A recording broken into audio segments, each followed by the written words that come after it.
ഒരു സാമൂഹ്യ ജീവി എന്ന നിലയിൽ അർത്ഥവത്തായ സമ്പർക്കങ്ങൾ ഉണ്ടാക്കിയെടുക്കുന്നതിൽ അടയാളങ്ങൾക്കുള്ള സ്ഥാനം വളരെ വലുതാണ്. അക്കൂട്ടത്തിൽ അക്ഷരങ്ങളുടെ, ലിപികളുടെ സ്ഥാനം വളരെ പ്രാധാന്യമർഹിക്കുന്നു. ചിഹ്നങ്ങളും അടയാളങ്ങളും ഇവിടെ വലിയ പരിഗണന അർഹിക്കുന്നു. എന്നാൽ ലിപികളിൽ നിന്നും വ്യത്യസ്തമായി ചിഹ്നങ്ങളും അടയാളങ്ങളും വളരെ ബൃഹത്തായൊരു ആശയവ്യാപ്തി കൈകാര്യം ചെയ്യുന്നതായി നമുക്ക് മനസ്സിലാക്കാം. നമ്മുടെ ഈ കലാകൂട്ടായ്മയുടെ ലോഗോയും അത്തരത്തിലുള്ള ഒന്നാണ്. ഇത് കലാ സാംസ്കാരിക മേഖലകളിലേക്ക് ഉദ്ദേശിച്ചുകൊണ്ടുള്ള കാഴ്ചപ്പാടുകളുടെ ഒരു ചുരുക്കെഴുത്താണ്. നമസ്കാരം. നമ്മുടെ സ്കൂൾ ആർട്ട് ക്ലബിന്റെ ലോഗോ പ്രകാശനം കഴിഞ്ഞിരിക്കുന്നു. വളരെ ലളിതമായ ഒരു ഡിസൈനാണ് ഇവിടെ ഉപയോഗിച്ചിരിക്കുന്നത്. ഇതിന്റെ കൂടുതൽ കാര്യങ്ങൾ വിശദീകരിക്കാൻ ഇതിന്റെ രൂപകൽപ്പന നിർവഹിച്ച ആദിത്യനോട് ചോദിക്കാം. ശരിക്കും ഇതൊരു കൂട്ടായ ഒരു പ്രവർത്തനത്തിന്റെ ഭാഗമാണ്. കേരളത്തിലെ സാംസ്കാരിക അടയാളമായ കഥകളിയിൽ നിന്നാണ് ഞാൻ തുടങ്ങിയത്. കഥകളിയുമായി ബന്ധപ്പെട്ട പല പരീക്ഷണങ്ങൾക്കൊടുവിലാണ് ഞാൻ ഇത്തരം ഒരു ലോഗോയിലേക്ക് എത്തുന്നത്.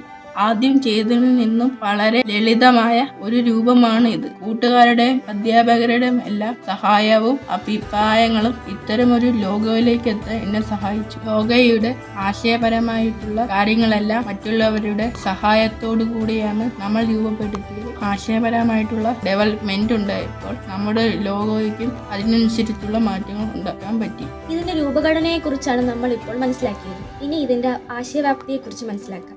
ഇത് നമ്മളോട് വിശദീകരിക്കുന്നത് നബീലാണ്. നബീൽ, എന്താണ് ഈ ലോഗോ അർത്ഥമാക്കുന്നത്? ഇവിടെ നമ്മൾ പ്രധാനമായും രണ്ട് വിഷയങ്ങളാണ് ചർച്ച ചെയ്യുന്നത്. ഒന്ന് ലോഗോ, അതുപോലെ തന്നെ എംബ്ലം. ഇവയ്ക്ക് രണ്ടിനും സാങ്കേതികപരമായും ഉപയോഗപരമായും പല സാമ്യതകളും വ്യത്യാസങ്ങളും കാണാൻ കഴിയും.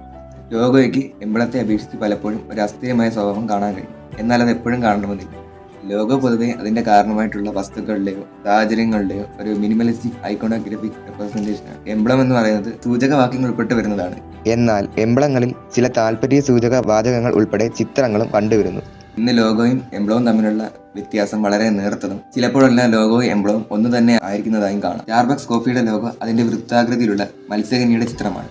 എന്നാൽ അതിൽ സ്റ്റാർബക്സ് എന്ന എഴുത്തും അടങ്ങിയിരിക്കുന്നു. അത് അവരുടെ എംബ്ലമായും പ്രവർത്തിക്കുന്നു. ഇതേപോലെയുള്ള സവിശേഷതകൾ ഫേസ്ബുക്കിന്റെ ലോഗോയിലും കാണാൻ കഴിയും. മുൻകാലങ്ങളെ അപേക്ഷിച്ച് സാമഗ്രികളുടെയും സേവനങ്ങളുടെയും സൗകര്യങ്ങളുടെയും ലഭ്യത പ്രബലമായതോടുകൂടിയാണ് ആർക്കും ഇത്തരം സൗകര്യങ്ങൾ ഇന്ന് പ്രയോജനപ്പെടുത്താൻ സാധിക്കുന്നത്. ഈ സൗകര്യങ്ങളുടെ സുലഭമായ ലഭ്യത മുൻകാലങ്ങളെ അപേക്ഷിച്ച് ഇപ്പോൾ കൂടുതൽ വേഗത്തിൽ പരിഷ്കരണത്തിനും മാറ്റത്തിനും വഴി തുറന്നിട്ടുണ്ട്. ഇത് ലോഗോയും എംബ്ലവും തമ്മിലുള്ള വ്യത്യാസങ്ങളുടെ സീമയെ വീണ്ടും കുറച്ചുകൊണ്ടിരിക്കുന്നു. നാം സൃഷ്ടിച്ചിരിക്കുന്നത് ഒരു എംബ്ലമാണ്, എന്നാൽ അതിന്റെ മധ്യഭാഗത്തെ ഡിസൈൻ ലോഗോവായി പ്രവർത്തിക്കുന്നു. എല്ലാ കാലത്തെയും പ്രതിനിധീകരിക്കാൻ ഉദ്ദേശിച്ചാണ് ഇതിന്റെ ആശയ രൂപീകരണവും ആപ്തവാക്യവും നിർമ്മിച്ചിട്ടുള്ളത്. നമ്മുടെ ലോഗോയുടെ മറ്റ് പ്രത്യേകതകൾ വിശദീകരിക്കുന്നത് ലക്ഷ്മിയാണ്. ലക്ഷ്മി, നമ്മുടെ ഈ ലോഗോയുടെ രൂപവും ആശയ സംബന്ധിയുമായ കാര്യങ്ങളെ കുറിച്ച് ഒന്ന് വിശദീകരിക്കാം. ഇതിന്റെ ഘടന നാം വിശദീകരിച്ചു കഴിഞ്ഞു.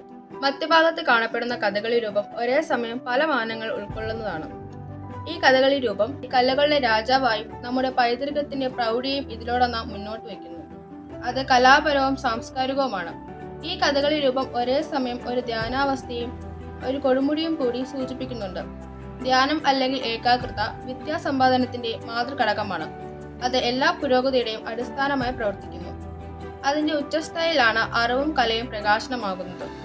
കഥകളിയുടെ കിരീടം ഒരു ഓറ അല്ലെങ്കിൽ ഒരു പ്രകാശം പോലെ വിഭാവനം ചെയ്തിരിക്കുന്നു. ധ്യാനാവസ്ഥയിൽ അറിവിനെ സമീപിക്കുന്നവർക്കുണ്ടാകുന്ന ഉയർന്ന ചിന്താശേഷിയുടെ പ്രസരിപ്പിനെ ഇത് സൂചിപ്പിക്കുന്നു.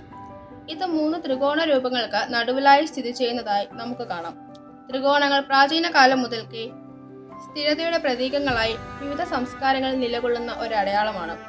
ഭാരതീയവും പാശ്ചാത്യവുമായ അനവധി സംസ്കാരങ്ങളിൽ ഇത് നമുക്ക് കാണാവുന്നതാണ്. ഇതിന്റെ അർത്ഥതലങ്ങൾ വളരെ വിപുലമാണ്. ചിലപ്പോഴെല്ലാം ഇത് ഭൂത, വർത്തമാന, ഭാവി കാലങ്ങളെയും ജനന, ജീവ, മരണ അവസ്ഥകളെയും മനസ്സ്, ശരീരം, ആത്മാവ് തുടങ്ങിയ ത്രിതത്വങ്ങളെയും പിതാവ്, പുത്രൻ, പരിശുദ്ധാത്മാവ്, അതുപോലെ തന്നെ മാതാ, പിതാ, പുത്രൻ തുടങ്ങിയ അനവധിയായ സങ്കല്പങ്ങളെ ഇതിലൂടെ നാം മുന്നോട്ട് വയ്ക്കുന്നു.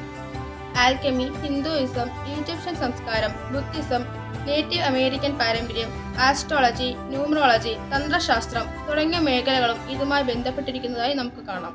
ഇവിടെ കല, സംസ്കാരം, വിദ്യാഭ്യാസം, കാലം തുടങ്ങിയവയുടെ അടയാളമായി കാലാതിവൃത്തിയായുള്ള കലയുടെ നിലനിൽപ്പിനെ സൂചിപ്പിക്കുന്നതിനോടൊപ്പം തന്നെ അതിനെ മറ്റു അർത്ഥതലങ്ങളിലേക്കും ഇത് ഘടിപ്പിക്കുന്നു. മറ്റെല്ലാ കലാസൃഷ്ടികളെയും പോലെ ഏതൊന്നും അതിന്റെ ഉത്ഭവസ്ഥാനത്ത് നിന്നും മാനസിക വ്യവഹാരങ്ങളിലൂടെ വിപുലപ്പെടുന്നു. അത്തരത്തിലൊരു വിപുലീകരണം നമ്മൾ ഇവിടെയും പ്രതീക്ഷിക്കുന്നു. ഏതൊരു കലാകാരനും കലാസൃഷ്ടി അല്ലെങ്കിൽ തൻ്റെ സൃഷ്ടി എന്ന കാഴ്ചപ്പാടുള്ളവരാണ്. തങ്ങളുടെ കലാസൃഷ്ടിയിലൂടെയാണ് കലാകാരന്മാർ അറിയപ്പെടുന്നത്. എന്നാൽ ഇതിന് വിപരീതമായ ഒരു കാഴ്ചപ്പാടാണ് ഇവിടെ ഉള്ളത്. ഇതിനെക്കുറിച്ച് കൂടുതൽ ഒന്ന് വിശദീകരിക്കാമോ? ഇവിടെ ഉദ്ദേശിക്കുന്നത് ഇത് എൻ്റേതല്ല എന്നതാണ്. ഇത് സമഗ്രമായ മാനുഷിക മൂല്യങ്ങളിൽ അധിഷ്ഠിതമായ ഒരു കാഴ്ചപ്പാടാണ്. ഓരോ കലാകാരൻ്റെയും കലാവികസനത്തിൻ്റെ അടിസ്ഥാനം സ്വത്വ സംബന്ധിയായ ചിന്തകളാണ്. ഓരോ കലാകാരനും കലാസൃഷ്ടിയും നവീനവും വ്യത്യസ്തവുമാകുന്നത് ഇങ്ങനെയാണ്. എന്നാൽ വ്യക്തിബോധത്തിൻ്റെ ആധിക്യം കലാസൃഷ്ടികളുടെയും പ്രക്രിയയുടെയും സങ്കുചിത വ്യവസ്ഥയ്ക്ക് കാരണമാവുകയും അതിൻ്റെ തുടർ പരിണാമത്തെ സാമൂഹിക പൊതുമാനുഷിക മണ്ഡലത്തിൽ നിന്നും അകറ്റുകയും ചെയ്യുന്നു. ഇതൊരു കാഴ്ചപ്പാടാണ്. ഓരോ കലാകാരനും കലാവിദ്യാർത്ഥിയും കലാ അധ്യാപകനും തങ്ങൾ ആർജിച്ചെടുത്ത കഴിവുകൾ സ്വപ്രയത്നത്തിൽ ഊന്നിയതാണെങ്കിലും നമ്മുടെ സമൂഹവും ഗുരുപരമ്പരകളുമെല്ലാം നമ്മുടെ കഴിവുകളുടെയും അറിവുകളുടെയും സൃഷ്ടികളുടെയും ആധാരമായി നിലകൊള്ളുന്നു. ഈ ബോധം ഓരോ കലാകാരനെയും കലാ അധ്യാപകനെയും കലാവിദ്യാർത്ഥിയെയും അഹം എന്ന ഭാവത്തിൽ നിന്നും മുക്തരാക്കുവാനും വികസിച്ച ഒരു മാനവിക ദൃഷ്ടിയിലൂന്നിയ പ്രവർത്തനം കാഴ്ചവെക്കുവാനും സഹായകരമാകുന്നു. പാരമ്പര്യത്തിലും സംസ്കാരത്തിലും ഊന്നിയ നവീന സൃഷ്ടികൾ ഉണ്ടാകുവാനും ഇതിടയാക്കുന്നു. കേവല സ്വത്വബോധത്തിന്റെ പരിമിതികളെ മറികടന്നുകൊണ്ട് സമഗ്രമായ ഒരു കാഴ്ചപ്പാടിലേക്ക് ഇത് വിരൽ ചൂണ്ടുന്നു. ഇതൊരു മാതൃകാപരമായ പ്രവർത്തനമാണ്.